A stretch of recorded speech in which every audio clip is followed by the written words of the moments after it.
population ages, it's time to shift the conversation around Alzheimer's disease to one of awareness and empowerment. With that in mind, the California Department of Public Health, or CDPH, has launched Take on Alzheimer's to reduce stigma, recognize symptoms, and challenge us to improve brain health. Here to provide a much needed path forward is Dr. Lucia Abascal, a public health physician with the CDPH Alzheimer's disease program. Doctor, thank you so much for joining us today. Thank you for having me to talk about this very important subject. Yeah, so just to start things off, what are the warning signs, symptoms, and risk factors of Alzheimer's disease? Well, first of all, it's important to know that the biggest risk factor for having Alzheimer is getting older. And we are all getting older, the population is growing older, and we are seeing the numbers increase. And it's very likely that you'll have someone around you, either in your family or your community, that will face or can probably be facing it right now. That's why it's very important to keep an eye out, to start these conversations, because the fastest we catch Alzheimer, it's the best. So here on the screen, we're seeing the top signs of Alzheimer. I would say the most typical one and what people think the most about are memory changes.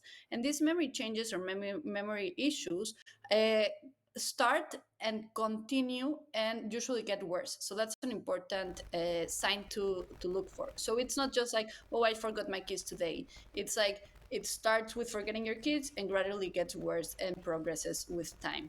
But there are other things that can happen. For example, you can have some personality changes, someone that used to be outgoing and suddenly is very shy, doesn't want to talk. There can also be a withdrawal from work and other social activities. There can be difficulty doing things that they used to do perfectly well. Like, for example, suddenly you don't remember, or someone in your family does not remember how to brush your teeth. So those are some of the signs and symptoms we see the most. That's important to know, and now we know what to look out for. Tell us, why is the California Department of Public Health launching this campaign?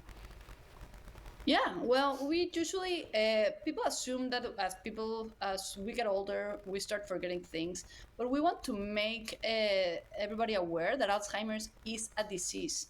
And what we sometimes think of like, oh, that person is getting old, is forgetting things, can actually be a result of Alzheimer's disease. As we become older, as our older population continues to grow, we are seeing more and more people have Alzheimer's.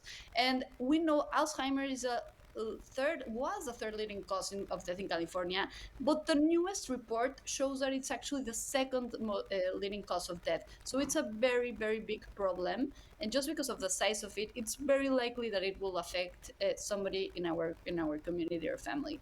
And we really want to reduce the stigma and raise awareness around this, because as I was saying, a lot of people are ashamed of having a family member or themselves start forgetting things and acting different. But it's not something to be ashamed of. It's a medical condition that can be treated and can be improved and prevented. And doctor, why is it important to start the conversation around Alzheimer's? That's a very, very good question. So we know, as I was mentioning, that it's a progressive disease. So usually how the disease works or how it progresses is that it will eventually, people will get worse and worse and worse. So it's in the beginning when we still have a window of people being able to make their own decisions where we can really plan. And there's two main reasons here. One is the medical one and the treatment wise. So we can access an early diagnosis, we can get earlier treatment, we can do preventive stuff such as exercise and other things that work. And the earlier we do that, the better. And on the other side, there's some legal and planning issues for the family. For example, making sure the person has a will, making sure their estate or their things are in order, having a talk with your family of like, who is going to take care of it. Taking care of people, older people with Alzheimer, can be really stressful and very expensive. So the more time we have to plan for that as a family, the better. And doctor, when is the best time to get screened for Alzheimer's, and why is it important to get screened?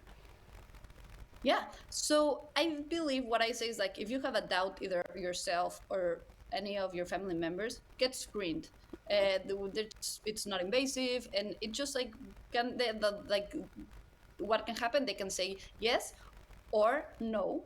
And if it's a yes, then you can be sent out for a diagnosis. So screening is always a very, very good idea if there's even the smallest doubt for you or your family members. And we only have a little bit of time, but I want to ask you, what are preventative steps we can take to improve our brain health? Yeah, so Alzheimer's, we know that is impacts the brain. So everything that keeps the brain healthy is it works.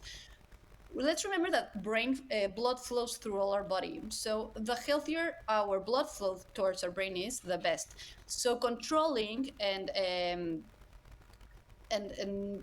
controlling diseases such as diabetes, hypertension, and other heart disease is going to be very important.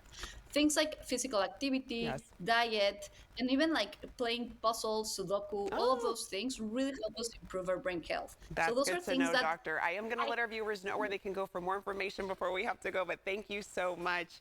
To our viewers, you can visit the website that you see there on the screen, takeonalz.com.